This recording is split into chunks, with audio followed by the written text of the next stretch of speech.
tiang bor itu drill shaft. Nah, kalau tiang pancang itu umumnya pracetak ya. Jadi pondasi pancangnya itu dicetak terlebih dahulu. Bedanya kalau dengan tiang bor ya dicetak di tempat. Artinya harus menyediakan casing atau casting. Nah, di sini dalam artian karena kita memasukkan ke dalam tanah, jadi pengeboran berupa casingnya adalah diameter pengeboran. Kemudian tiang pancang bisa berupa kayu, baja, beton. Nah, kalau drill shaft ini jelas beton bertulang. Nah, untuk tiang bor, untuk tiang bor yang perlu diperhatikan adalah diameter tiang bornya, diameter pengeborannya, ya. Itu harus sesuai dengan gambar rencana. Kemudian ketika pengeboran selesai, apakah dipasang casing atau tidak? Casing, tahu ya casing, yaitu casing itu berupa pipa juga, sama dengan memiliki diameter dengan kedalaman tidak sedalam dengan pondasi kedalaman pondasi pondasi dalam, tetapi di sini tujuannya adalah casing itu untuk menjaga agar dinding-dinding dari tanah yang setelah pengeboran itu tidak mengalami keruntuhan atau kerontokan. Kemudian kalau tiang bor di tempat itu karena misalkan tanahnya itu berongga, nah umumnya itu nanti rongga-rongga pada tanah itu juga akan diisi oleh campuran beton. Nah, itu juga akan menyebabkan beton tiang bor itu memiliki tidak berbentuk lingkaran saja, ya bisa jadi nanti bentuknya sesuai dengan rongga-rongga. Apalagi kalau tanah pada dinding tiang bor itu mengalami keruntuhan. Kemudian kalau tiang pancang diameternya itu maksimum 24 inci, kalau tiang bor itu bisa lebih besar daripada tiang pancang. Bisa sampai 6 sampai 8 feet. 1 meter juga bisa, 1,5 meter juga bisa. Nah, kalau tiang pancang nanti kita gunakan prinsipnya seperti tiang kelompok. Kalau tiang bor bisa tiang kelompok, bisa tiang tunggal. Nah, artinya apa? Kalau tiang kelompok itu kan berarti pondasi dalamnya banyak di dalam satu titik, atau pondasi atau pelket gitu. Tapi kalau tiang tunggal itu berarti bisa jadi kalau misalkan dari ketiga atau ke 9 tiang pancang dijadikan satu, jadi tiang bor itu diameternya sejarak dari pondasi tiang pancang, sejarak dari titik luar dari tiang pancang.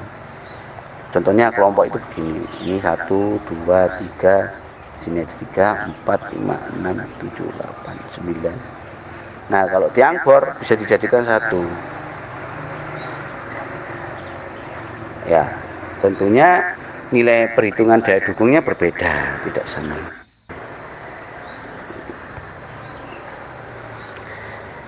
Nah, di dalam pondasi tiang atau pondasi dalam, beberapa hal yang diperhatikan di dalam perencanaan pondasi tiang dalam adalah yang pertama adalah jenis materialnya. Apakah dari beton, kayu, baja, tentunya memiliki kemampuan yang berbeda. Kemudian ukuran juga harus mempertimbangkan. Nah, kalau dari beton sendiri pun ada beton mutu tinggi, beton normal atau beton standar. Dan ada juga yang dengan menggunakan tulangan beton, ada juga dengan menggunakan kawat baja. Tulangan baja atau ada juga yang menggunakan kawat baja atau pre-stress namanya. Ya, ada yang perhitungannya standar, ada juga yang perhitungannya dengan pre-stress. Kemudian harus diperhatikan juga bagaimana ketika sudah ditentukan jenisnya, cara instalasi, mobilisasi dan peralatan pun juga harus diperhatikan ya di sini. Nah, instalasinya bagaimana? Nah, berarti perlu alat. Kalau tiang pancang alatnya apa? Kalau tiang bor alatnya apa? Ya peralatan sendiri. Mobilisasi sendiri, kalau tiang pancang jelas itu dicetak di fabrikasi atau workshop, di industri ya, atau pabrik. Nah, kalau tiang bor ya kita mendatangkan batching plane atau molen beton yang untuk mengecoran. Nah, prosedur pelaksanaan dari tiap jenis pondasi tiang pancang dan tiang bor berbeda.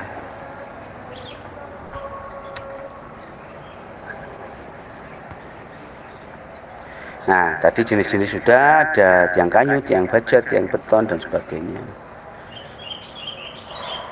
Nah, tata cara pelaksanaannya untuk tiang pancang ini untuk menggunakan hidrolis ya, mengangkat dan menahan pancang yang ini pancangnya sudah di posisi di lokasi kalau seperti ini. Ya, jadi pancang yang awalnya di kendaraan gitu ya diangkat.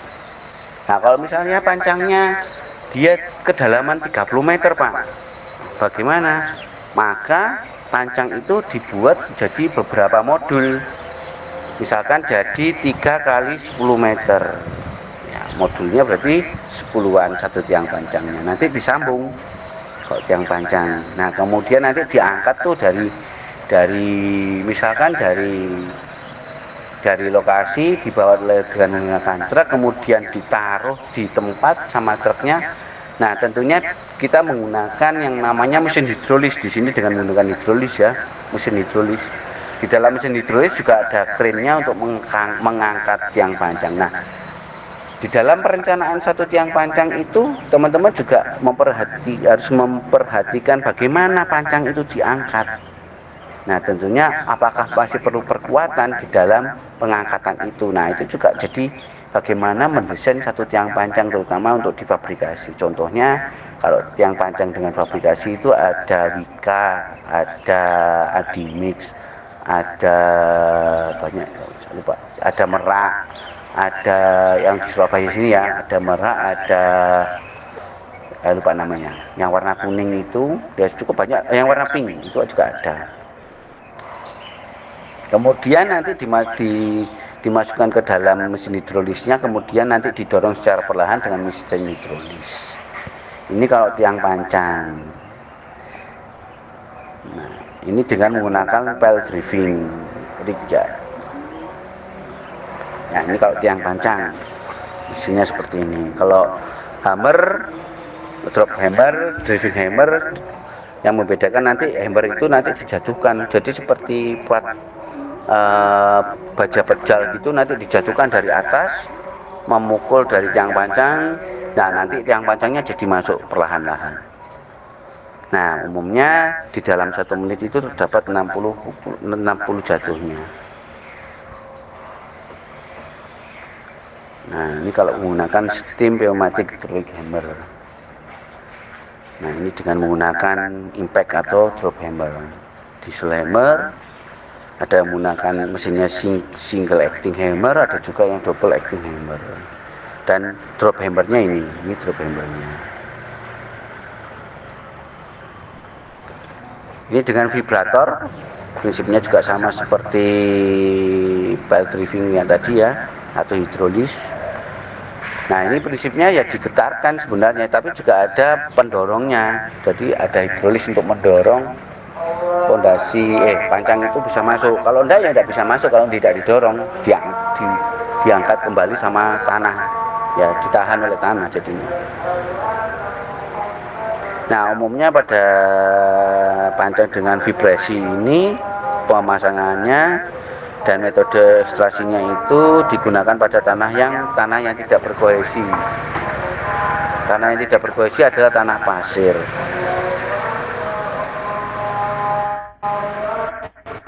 Ada pre-drilling, jetting, dan spunding.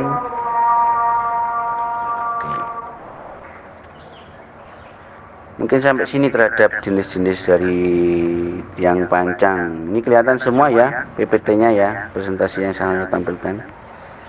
Kelihatan. Ada pertanyaan terhadap jenis-jenis terlebih dahulu dari teman-teman, ada yang didiskusikan?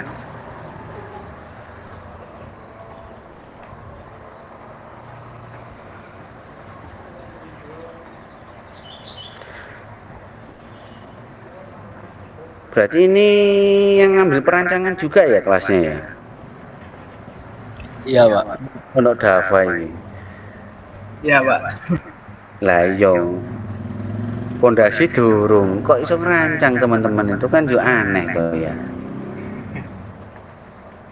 Terus ngerancangnya gimana? Kayak ngerancang-ngerancangan.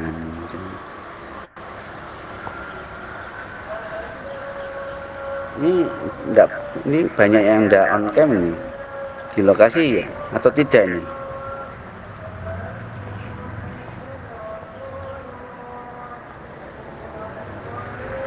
Banyak yang live. Ada yang ditanyakan teman-teman?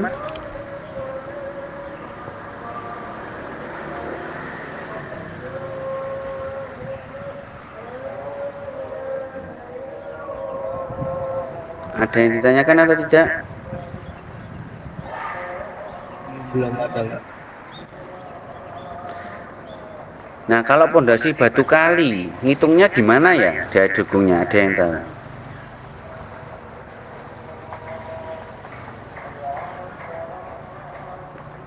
Nah, pondasi batu kali itu umumnya digunakan untuk konstruksi apa? Saya nanya ini.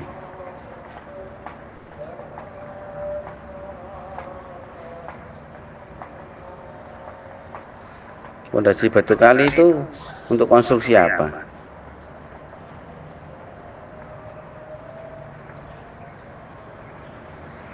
Tuh kok nggak ada yang jawab ini? Saya nanya. Kalau nggak ada yang nanya, saya nanya ini sekarang.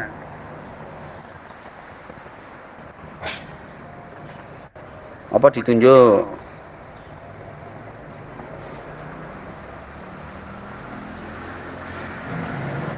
Konstruksi sederhana, Pak.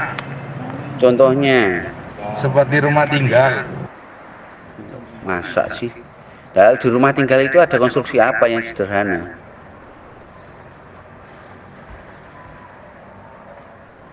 Jawabannya terlalu general. Saya minta khusus sebenarnya. Pondasi batu kali. Teman-teman tahu toh pondasi batu kali? Tahu, Pak. Biasanya buat apa? Untuk konstruksi apa? Kedalaman tanah kerasnya rendah, Pak. 0,6 sampai 2 meter, Pak.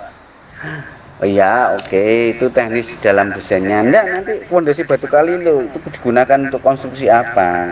Buat rumah sederhana tadi jawabannya. Oke, rumah sederhana itu ada konstruksi apa? Ada pekerjaan apa? Ada untuk bangunan apa dah? Kalau di rumah sederhana. Sloof. Slope. Slope aja butuh pondasi batu kali.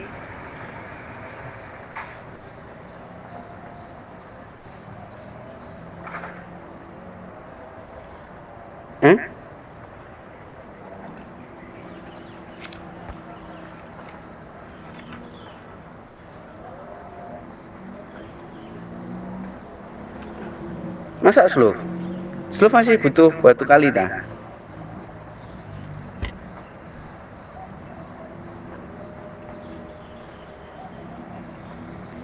Halo. Biasanya yang saya temui itu gitu, Pak. Habis lift bawahnya batu kali. Kalau di rumah konstruksi sederhana. Lah, masa slope saja? Apa? Apa, Mbak?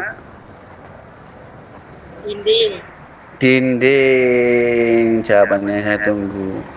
Umumnya pondasi batu kali itu kan ditaruh untuk menahan beban dinding kan? Ya. Beban dinding, bagaimana menghitung beban dinding? Kalau misalkan menggunakan pasangan batu bata merah.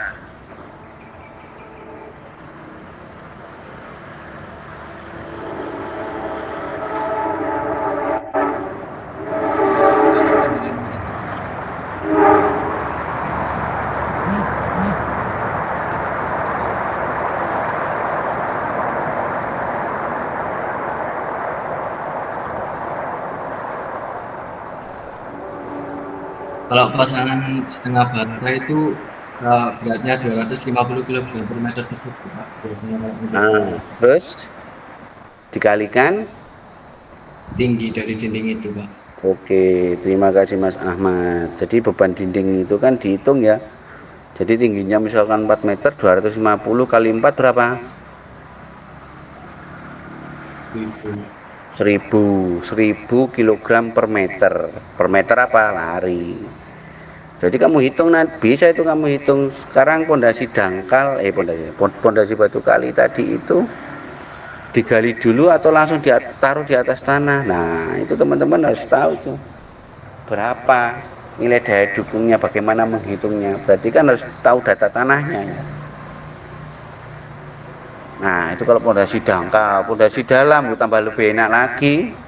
Ya, kalau pondasi dalam ya lihat dari beban strukturnya. Kalau teman-teman di sini bisa menghitung portal itu ya, portal reaksi tumpuan pada portal. Nah, nanti kan ketemu tuh reaksi tumpuan pada portal kalau teman-teman merencanakan pondasi dengan pondasi dalam ya. Jadi ya ini saya kasih clue buat teman-teman yang merancang itu ya. Jadi kalau merancang tidak memiliki data tanah, apa bisa menghitung daya dukung? Tidak bisa. Mas Dawa yang geleng-geleng gak iso Pak ya. Berarti harus dilakukan investigasi tanah. Jadi teman-teman yang merancang karena tidak mungkin menginvestigasi tanah ya, coba cari data tanah untuk menghitung daya dukung pondasi dalam kan gitu.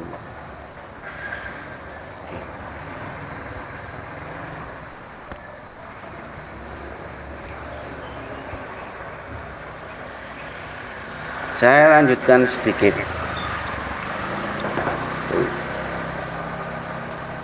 Nah nanti ketika di dalam desain, kembali lagi, ini teman-teman sudah ambil perancangan. Tadi saya telat juga membimbing perancangan itu. Jadi di dalam pendesain itu juga harus memperhatikan ketika teman-teman itu menggambar preliminary itu tidak harus dihitung ya, tapi juga gambar itu termasuk gambar pradesain. Teman-teman itu menentukan ukuran kolom, letak kolom terhadap pondasi dangkal itu simetris atau eksentris. Simetris, konsentris atau eksentris.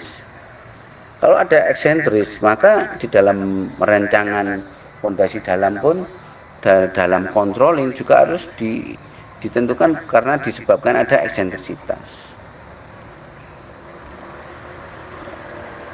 Nah seperti itu. Nah seperti gambar ini ada pel cap, ada kolom, ada grade beam, ada pel. Nah tentunya letak dari beban yang akan didistribusikan dari kolom itu juga akan menentukan posisi beban yang akan diterima oleh dalam satu tiang panjang kalau misalkan panjang atau pondasi dalamnya adalah tiang grup. Nah ini ada konektornya dengan beam sehingga otomatis berarti dua kaki ini terkoneksi dengan adanya balok slope atau grade beam. Nah tentunya di dalam merancang juga harus diperhatikan karena disebabkan adanya grade beam. Kalau terpisah seperti ini tanpa ada konektivitas ya antara pondasi antara kaki-kaki. Nah kalau seperti ini artinya adalah berarti beban di setiap kolom itu tidak dipengaruhi oleh beban di kolom yang lain. Berbeda yang dari sebelumnya yang dikoneksikan dengan suatu beam. Maka ya bisa dikatakan bahwa desain pondasinya itu saling mendukung yang dikoneksikan dengan suatu beam yang disebut dengan grade beam atau T-beam. Berbeda dengan slope ya. Berbeda dengan slope. T-beam dengan sebenarnya slope itu kan fungsinya hampir sama dengan T-beam. Kalau T-beam ini fungsi lainnya ya slope sendiri juga bisa sebagai T-beam. Hanya saja kalau misalkan dimensi dalam penentuan soalnya dalam penamaan itu kadang orang itu menamakan sebagai balok slope. Slope itu sendiri tadi seperti yang kita diskusikan barusan, dia adalah menerima beban dinding saja yang didistribusikan ke tanah. Tetapi berbeda dengan T-beam. T-beam ini juga mengikat akibat adanya pondasi atau pel cap tadi itu yang artinya bisa bekerja bersamaan gitu. Ya, working together. Kalau seperti ini kan working alone atau bekerja sendiri-sendiri. Nah, seperti ini nanti di dalam perencanaan pun juga harus diperhatikan, teman-teman. Nah, sekarang pondasi tiang dalam, pondasi tiang bor disebut dengan pier, juga disebut dengan drill pier, juga disebut dengan bore pile, bisa disebut dengan cast in place pile, bisa disebut dengan caisson, bisa juga disebut dengan drill caisson. Ya, perbedaan dengan panjang, biaya pemancangan dari drill pipe ini dan pembongkarannya jauh lebih murah daripada mendatangkan peralatan pemancangan. Ya, alatnya cukup sederhana dan yang ya prinsipnya itu. Tetapi tentunya dalam penentuan apakah pondasi bor atau pondasi panjang juga kita harus melihat lokasi ya, tidak sekedar wah aku pengen murah. Padahal lokasinya tidak bisa dijangkau dengan tiang bor, tidak bisa dipaksa. Mau nggak mau berarti harus menggunakan tiang panjang. Oh, bukan gitu ya. Misalkan memaksa tiang panjang, kebalik, mohon maaf. Lokasinya tidak memungkinkan untuk tiang panjang, dipaksakan kan tidak mungkin memasukkan alat yang cukup besar di lokasi tersebut, maka harus menggunakan tiang bor. Tetapi resikonya di sini adalah bising. Getaran ya memang kecil, tidak ada getaran, berbeda dengan tiang panjang. Kalau yang panjang kan dia kita memasukkan, berarti kita mendesak tanah otomatis. Ketika kita mendesak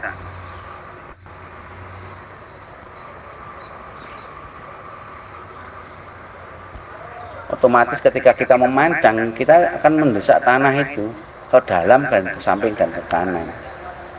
Nah, otomatis kalau kita menggunakan tiang panjang, mesti bangunan di sekitarnya, kalau misalnya pemukiman padat itu tidak memungkinkan, takutnya akan merusak bangunan di sekitarnya. Berbeda kalau lahannya masih terbuka, itu masih memungkinkan menggunakan tiang panjang. Lahan terbuka sendiri pun juga beberapa ada kendala, kalau misalkan kondisi tanahnya dia adalah tanah cohesionless atau tanah yang berbutir, itu tidak cocok dengan tiang panjang. Nanti gesekannya cukup besar, maka akan menyebabkan panjang itu jadi pecah. Kita bahas tiang bor ya. Nah, di sini tiang bor sendiri tidak memiliki bisingan karena kita mengebor. Ya. Kemudian dapat memeriksa kondisi tanah dengan tiang bor. Nah, menyesuaikan dengan kondisi lapangan. Kita bisa menentukan jika tidak terhalang oleh batu, tetapi juga membentukkan pile cap. Nah, di sini di dalam tiang bor ini ada daya apa istilahnya ya, keutuhan dari tiang panjang itu juga dipertaruhkan di dalam tiang bor. Keutuhan pondasi dalam pada tiang bor itu dipertaruhkan. Kalau pekerjaan betonnya jelek, maka daya dukung atau kualitas beton yang diberikan oleh tiang bor itu juga akan jelek. Nah, ini tergantung dari pengalaman dan kemampuan dari kontraktor. Kemudian tidak ada soil displacement karena gesekannya kecil, karena kita sudah menghilangkan gesekan pada tanah akibat adanya bor. Nah, gesekan itu akan terus bekerja ketika tiang bor sudah selesai dipekerjakan, sudah memadat, kemudian mengeras, sudah mengeras juga. Kemudian tanah itu secara tidak langsung bertambah, meningkatkan gesekannya dengan permukaan tiang bor. Karena kita tidak melakukan pemadatan secara langsung seperti tiang panjang yang kita mendesak tanah itu menyebabkan tanah jadi padat, tidak bisa. Kemudian ketika pengetesan kualitas dari tiang bor ya cukup mahal, ya, yang kita kenal namanya uji PDA, Pile Driving Analysis ya, menggunakan PDA. Nah, prinsipnya seperti ini, metodenya dibor terlebih dahulu, kemudian kemudian dimasukkan tulangan sebelum mengering. Ini dengan menggunakan casing ya. Nah, casing itu membantu. Setelah pengecoran selesai, casingnya dibuka. Setelah umur sehari atau 2 hari, seperti teman-teman membuat cetakan beton ya, casingnya itu. Kemudian ini yang casing, kalau tidak menggunakan casing untuk tiang bor, wajib bagi kontraktor itu menggunakan slurry. Slurry ini seperti cairan bentonit yang disiramkan ke dinding-dinding tiang bor tadi, yang tujuannya agar dinding-dinding tanah pada tiang bor itu jadi mengeras atau terikat ya. Nah, apalagi Kalau misalkan pada lapisan tanah yang berpasir, ya itu cukup riskan sekali, akan terjadi kerongsoran pada dinding-dinding tiang bornya. Nah, setelah seluruhnya kemudian dipompa keluar baru didor. Nah, ini untuk pondasi dalam jenis lainnya ada mantle driven tadi, yang sebelah ini ya kiri ya, mantle driven, kemudian auger pile caps, ini yang thin cell fill tadi ya, kemudian auger gas atau Strauss yang teman-teman tahu, dengan pressure inject. Nah, ini jadi kita hari ini walaupun waktunya pendek sekali ya, saya harap teman-teman bisa memahami perbedaan dari tipe-tipe pondasi tiang dalam. Nah, artinya nanti ketika perancangan pondasi tiang dalam, teman-teman harus menentukan. Di dalam penentuan pun juga harus diberikan suatu kajian. Nah, kajian itu tujuannya adalah menentukan jenis pondasi yang akan digunakan. Mungkin itu dari saya. Ada yang ditanyakan sebelum saya akhiri? Jadi waktunya tidak ada 1 jam, mohon maaf ya. Beberapa peserta keluar dari rapat, ini saya dinotifikasi ini sama Google Meet nih.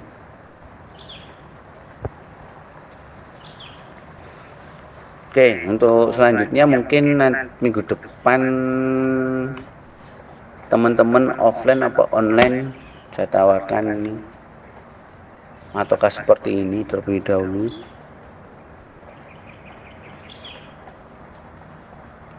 PJ, maksudnya PJ bisa mengkondisikan nanti atau menjawab lah, atau teman-teman yang lain.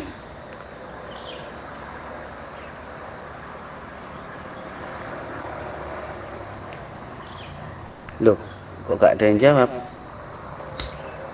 Untuk minggu depan online ya. Online saja sebenarnya. Online saja.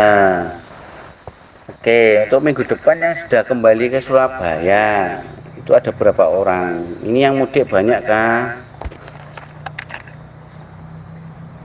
Banyak, Pak. Banyak. Ya nggak mudik banyak kah? Mudik semua, Pak. Mudik semua. Oke, berarti bukan minggu depan ya, minggu depan masih libur. 2 minggu lagi berarti kita ketemu via online lagi ya. Mungkin kondisinya seperti ini, tidak ada masalah. Saya harap sih semuanya memperhatikan. Ya. Oke, sesuai dengan kesepakatan minggu depan kita lakukan kelasnya secara online. Nah, semoga saya bisa menepati waktu sesuai dengan SKS, karena hari ini saya tidak bisa memenuhi, jadi mohon maaf. Mungkin nanti ya diganti dengan kegiatan yang lain.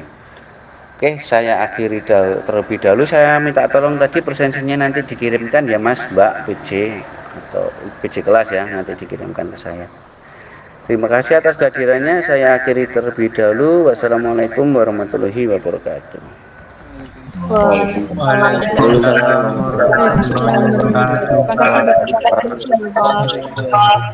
Selamat liburan semua. Baik, Pak. Silakan keluar.